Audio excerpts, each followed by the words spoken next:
12 a.m. January 21st, 2026. Outside Ryazan, Western Russia. Inside a massive fuel complex powering the Russian army, the night shift is calm. They trust their billion-dollar radars to spot any threat miles away. But they are wrong. Right now, over 30 Ukrainian FP-1 drones, costing a mere $55,000 each, are already screaming toward their targets. Forget million-dollar stealth jets. This $55,000 toy is the new nightmare incinerating Russia's strategic heart. Once dismissed by experts, the Pallyanitsia is now systematically dismantling airfields and refineries deep inside enemy territory. But the true nightmare lies in the math. Ukraine is now churning out a staggering 200 drones every single day. That is more long-range strike power than most NATO armies have in their entire arsenals. One drone is a nuisance, but 6,000 a month is an existential threat that Russia's air defenses were never built to handle. How did a $55,000 garage-built weapon start dismantling a military system designed for World War III? Stay with us as we reveal how Ukraine is flipping the script on modern war. Follow now to see what happens next. For decades, modern military doctrine followed a simple belief. If you wanted to strike deep behind enemy lines, the weapon had to be sophisticated, precise, and survivable. That thinking gave us systems like the Tomahawk cruise missile, which costs around $2 million per unit and carries enough electronics to rival a small aircraft. Each missile combines terrain, following radar, satellite navigation, hardened guidance systems, and layers of protection designed to survive electronic warfare. At first glance, the logic seems sound. If you're flying 800 to 1,000 miles into hostile airspace, you want something that can dodge air defenses, ignore jamming, and still hit within a few meters of its target. So engineers kept adding layers, better sensors, better protection, more redundancy. Confidence went up, but so did the price. By the time a Tomahawk leaves the factory, it represents years of engineering and millions of dollars in sunk cost. Then the war in Ukraine disrupted that logic. When Russia began launching Iranian-designed Shahed drones, Ukrainian air defenses shot many of them down. On paper, it looked like success. Cities were protected, infrastructure was saved. But in the background, a different battle was unfolding. Each Shahed cost Russia roughly $20,000 to $50,000 to build. Intercepting one often required a missile costing $300,000, $500,000, or even $1 million. In some cases, a single night of defense burned through air defense munitions worth tens of millions of dollars. Ukraine was winning tactically, but losing economically. And that raised an uncomfortable question. In a high-intensity war where hundreds of targets appear every week, does it really matter how advanced one weapon is, or does it matter how long you can afford to keep firing before the magazines run dry and the budgets collapse? Ukrainian engineers working on the Pallyanitsia project realized this logic could be flipped. If cheap drones could drain Ukraine's air defenses, then cheap long-range strike drones could drain Russia's industrial base instead. The objective was no longer to build the most advanced weapon on the battlefield, but to build enough weapons to overwhelm an entire defensive system. That idea, not a breakthrough in hardware, became the foundation of the FP-1. The most important decision behind the FP-1 had nothing to do with range, speed, or payload. It was about accepting loss. From the very beginning, Ukrainian engineers made a deliberate choice. This drone would never come back. It would fly once, strike once, and be written off. That single assumption quietly overturned decades of military design thinking. Most military drones are built around recovery. They are expected to land, be serviced, and fly again, often accumulating 500 to 2,000 flight hours over their operational life. That expectation shapes everything. Survivability becomes a requirement. Longevity becomes a priority. And once a system must endure years of use, cost begins to rise almost automatically. Structures are reinforced, redundant systems are added. Components are selected not for efficiency, but for endurance. Quality control slows down, because failure is no longer acceptable. In practical terms, Reusable drones are treated like long-term military assets, closer to vehicles than to munitions. The FP1 rejected that entire mindset. Instead of asking how long the drone could last, Ukrainian engineers asked a simpler question: how long does it actually need to live? The answer was measured in hours, not years. A single mission window of 3 to 6 hours became the only requirement that mattered. That shift reshaped the economics before a single part was designed. Loss was no longer a risk to be avoided. It was a condition that was priced in from the start. This sharply separated the FP1 from other Ukrainian platforms like the Lyuty, which was originally conceived as a multi-role drone capable of reconnaissance, recovery, and reuse. That flexibility comes at a cost. Lyuty units are estimated at $180,000 to $220,000 each, with longer production cycles and higher sustainment demands. The FP1 chose focus over flexibility, quantity over elegance. At $55,000 per drone, attrition became manageable. Losing one was acceptable. Losing 10 was acceptable. Even losing 50 to 100 drones in a single month was acceptable, as long as replacement outpaced interception. By embracing disposability instead of durability, Ukraine removed one of the largest hidden cost drivers in modern weapons design. What remained was not a fragile system but a scalable one, optimized not to survive the war, but to exhaust the enemy fighting it. At first glance, the FP1 looks like something that should never make it onto a battlefield. When journalists were allowed inside several Palyanitsia production sites in late 2025, what they saw was not a high-security military factory. There were no robotic arms, no clean rooms, no rows of engineers in white coats. What they saw looked closer to a small industrial workshop, or, as one reporter put it, a very organized garage. The fuselage isn't made from exotic composites, it's vacuum, formed plastic. The avionics bay isn't precision, milled aluminum, but laser, cut plywood. The fuel tank is simple plastic. The engine is a small commercial unit similar to what powers a scooter or moped producing under 50 horsepower. Wings and tail sections are mounted using carbon rods, clamps, and industrial fasteners. Nothing here looks expensive. And that's exactly the point.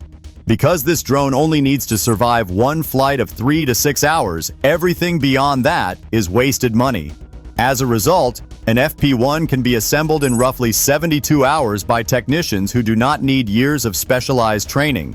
Compare that to a Western cruise missile, which can take months, requires restricted facilities, and workers with security clearances. One system is built like a luxury car, the other is built like a disposable power tool. But here's the twist most people miss. While the hardware looks cheap, the intelligence is not. Out of roughly 3,500 people involved in the Palyanitsia program, about 650 are engineers, many of them veterans who spent years fighting Russian jamming systems firsthand. Ukraine is reportedly spending $4 to $5 million per week not on metal, but on software. Navigation logic, electronic, warfare resistance, mission planning. So the FP1 ends up as a strange hybrid, a drone with the physical complexity of a hobby aircraft, but the decision-making ability of a cruise missile. Held together with plastic and clamps, guided by algorithms and battlefield experience. And that combination, not expensive materials, is what turned a $55,000 drone into a strategic weapon. This is the moment where the FP1 stops looking like a weapon and starts looking like a trap. On paper, Russia has one of the largest air defense networks on Earth.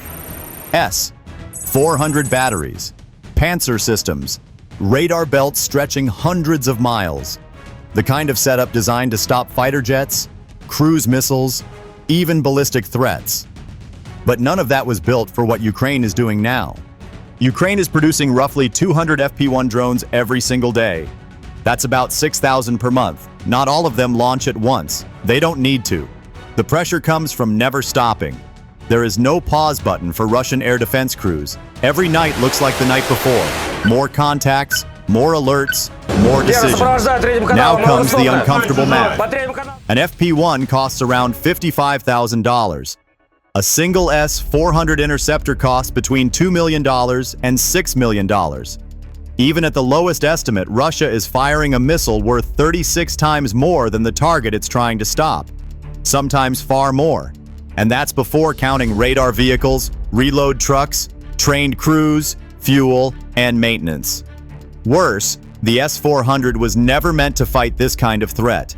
It was designed to engage fast, high, altitude targets, not small drones crawling in at low altitude, slow enough to confuse tracking logic, but numerous enough to overwhelm it. So Russia adapts.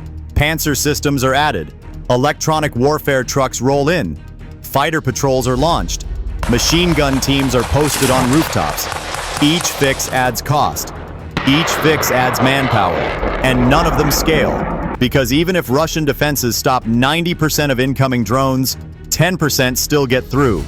With FP1 numbers, that means 20 drones a day striking targets anyway. That's 600 hits a month. Air defense doesn't have to collapse to fail. It only has to leak, constantly.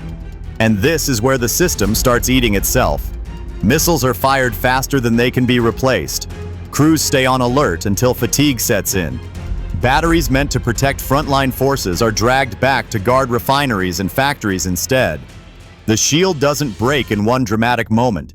It thins out piece by piece until it's everywhere, and strong nowhere.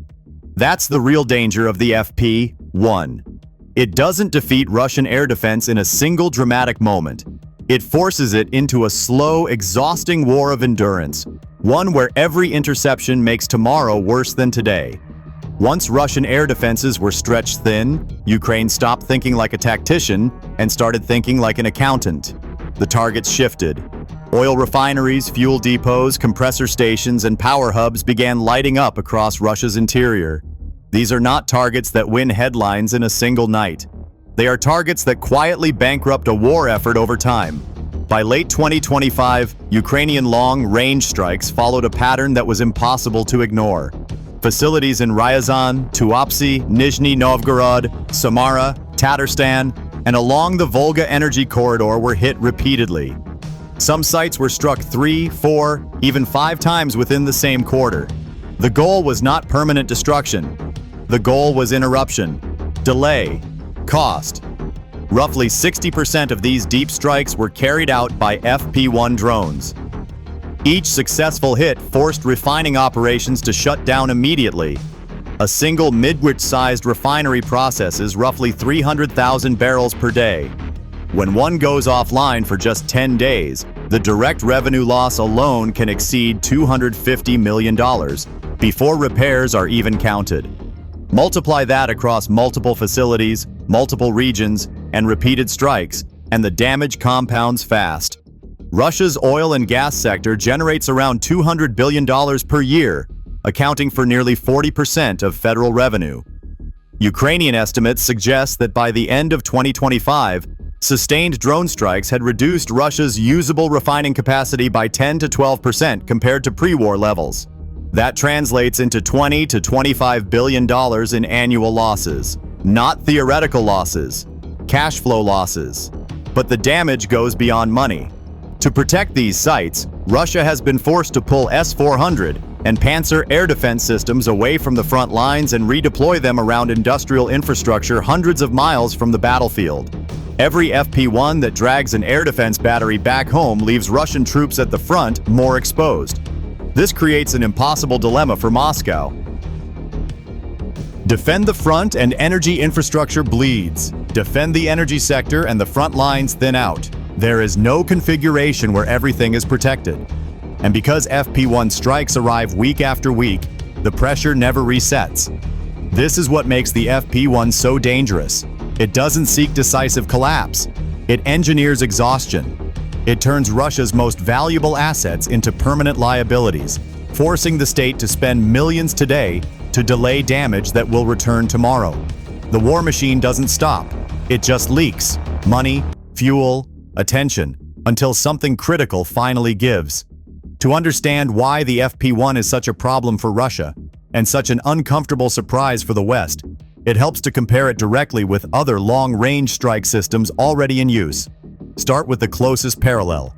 The Iranian, designed Shahed, 136 costs between $20,000 and $50,000, flies at roughly 110 miles per hour, and carries a 100-pound warhead. The FP1 costs slightly more at $55,000, but delivers a 250-pound warhead and can reach targets nearly 1,000 miles away. In practical terms, that means more damage, at longer range, for roughly the same price bracket. Western systems are significantly more expensive. The American Switchblade 600 costs between $70,000 and $80,000, but has an effective range of only 25 miles and a 65-pound warhead. The British Brimstone missile costs around $150,000 and was designed for short, range precision strikes, not deep strategic attacks. The Turkish Kargu, too, at roughly $80,000, has a range of just 6 miles. Even compared to Ukraine's own Lyutai drone, which costs around $200,000, the FP1 is nearly 4 times cheaper. The result is a dramatic shift in value. For the cost of a single $2 million Tomahawk, Ukraine can produce more than 30 FP1 drones. That cost advantage changes how the weapon can be used. Ukraine can afford to take risks, strike secondary targets, and even use FP1S to expose air defenses, tactics that would be financially impossible with more expensive systems. In modern warfare, reach per dollar matters, and by that measure, the FP1 stands in a category of its own. Firepoint's rise from a prototype workshop to producing 200 FP1 drones per day in under 3 years would be unthinkable inside a traditional defense bureaucracy. It succeeded by rejecting the rules that define most Western weapons programs. No bespoke components, no decade, long development cycles, no pursuit of perfection. Instead, it relied on commercial parts, rapid iteration, and constant battlefield feedback. That model collides directly with decades of military thinking.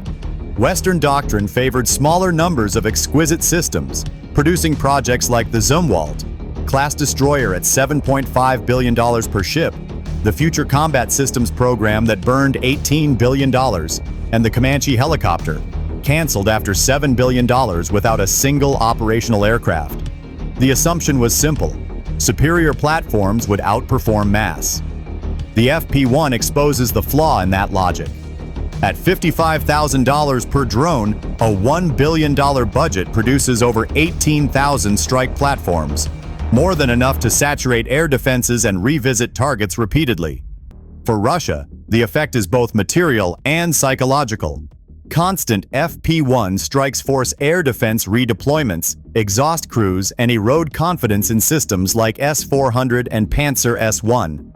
Every successful hit reinforces the same message: defenses are finite, replacements are slow, and pressure never stops. This is no longer about winning battles, it's about controlling tempo. And FP1 has taken that control away. The FP1 didn't win this fight by being smarter than every weapon on the battlefield. It won by changing the rules of what winning looks like. Cheap, replaceable, and relentless, it turned speed and scale into strategic weapons and forced Russia to defend everything, all the time. So here's the real question: what matters more in modern warfare? A single perfect system that costs billions, or thousands of imperfect ones that never stop coming? And if you had to pick the real game changer here, was it the FP1's mass production that overwhelmed defenses? Or the economic pressure that slowly bled Russia's war machine dry? Let me know what you think in the comments. I'll be reading. Bye for now.